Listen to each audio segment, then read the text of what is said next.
వారిని రాళ్ళు పట్టుకొచ్చి తాళాలను ఇరగొట్ట చూస్తున్నారంటే పిల్లలంతా చాలా ఫైర్ మీదే ఉన్నారు కదా, మరి వీళ్ళందరినీ లోపటేసి వలన బంధించి పెట్టి రాయట్లా.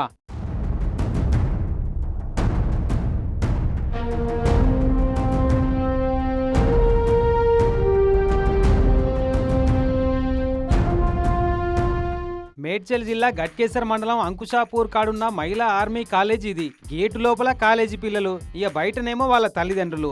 మా పిల్లగాళ్లకు అన్యాయం జరుగుతుంది, ఆర్మీ కాలేజీలో ఉండవలసిన సవలతులు లేనే లేవు, అసలు ఎక్కడనో పెట్టిన కాలేజీని తీసుకొచ్చి నాలుగేళ్ళు మా పిల్లల్ని పట్టుకొచ్చి ఈడెట్లా పెడతారని తల్లిదండ్రులు. మాకు ఒక్కటే సార్, మేము పంచాయతీ రాలే, ఒకరిని డిస్టర్బ్ చేస్తాం రాలే, ఓ ప్రిన్సిపల్ మేము విరోధంగా మారుతున్నాం. మా పిల్లలకు సపరేట్ కాలేజ్ చూసి సపరేట్గా ఉండాలి. ఇక లోపటున్న పిల్లల సంగతి ఏంటంటే మాకు టైంకు తిండి సరిగా లేదు, ట్రైనింగ్ చక్కగా లేదు, ఏ సవలత్ సరిగా ఉంటలేదని వాళ్ళు. మేము ఇప్పుడు ఫస్ట్ ఇయర్, మాకు ఇక్కడికి వచ్చిన కాడ నుంచి ఎన్నో హోప్స్ తో వచ్చినాం ఈ కాలేజ్ కి, కాకపోతే ఇప్పటి వరకు మాకు డిఫెన్స్ క్లాసులు జరగట్లేదు. అయితే మొన్నటిదాకా ఈ పిల్లలంతా భువనగిరి కాడ ఓ ప్రైవేట్ బిల్డింగ్ లో కిరాయికి తీసుకొని నడిపిస్తున్న ఆర్మీ కాలేజీలో ఉండేనట. వీళ్ళకి చెప్పక చేయక ఆడ కాలేజీని ఖాళీ చేపించి గట్కేసర్ కాడున్న ఈ కాలేజీలో పడేసిరట. సరే ఏడైతే ఏముంది అనుకుందామంటే ఇలా తిండి లేదు, నీళ్లు లేవు, నిప్పులు లేవట.